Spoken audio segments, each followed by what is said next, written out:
The rest of the story. Joe stared at the floor as his agent, carefully searching for the right words, began. How can I say this? Said John Michael John. You've had a good career. Some respectable movies, theater, some club dates. I've been along for some of the ride and proud of it. But Joe, the agent, struggled. You are washed up. You're finished, Joe, and I can't do anything more for you. It's time we parted. Joe didn't say anything for what seemed like a long time. He just sat there staring at the expensive carpet in the posh office of the well-dressed executioner. He sat there thinking how tough it was to get old. So was it harder breaking into show business or getting thrown out of it? Experienced now at both, Joe wondered as he stared. Vaudeville, man, that was rugged. The cheap hotels, the lousy food, the devastating redundancy. The eventual move to California had been exciting. The lure of motion pictures, the prospect of overnight nationwide fame. The car trip west was a rough one, sleeping in a roadside tent, cooking over a roadside fire. But then that was all part of the game.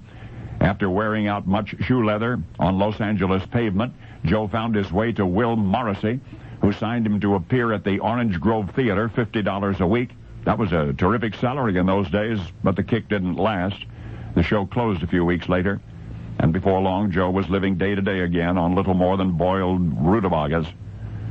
Then out of the blue, as it often comes, the big break, a movie deal with Fox Studios. The picture was called Not to Be Trusted, some big names on the marquee. Joe's character was a cigar-smoking con man, the partner of a jewel thief who winds up getting caught and sent to jail.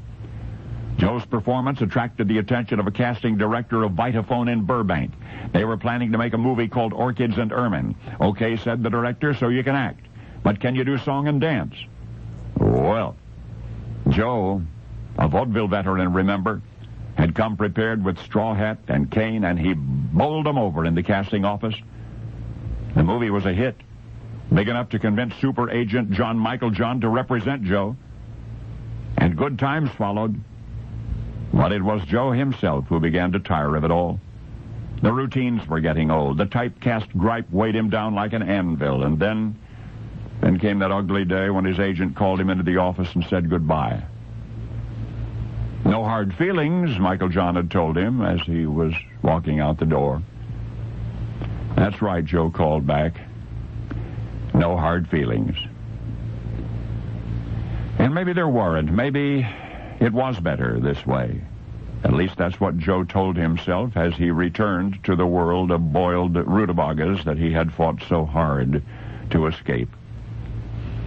What I've just told you is a common story, really.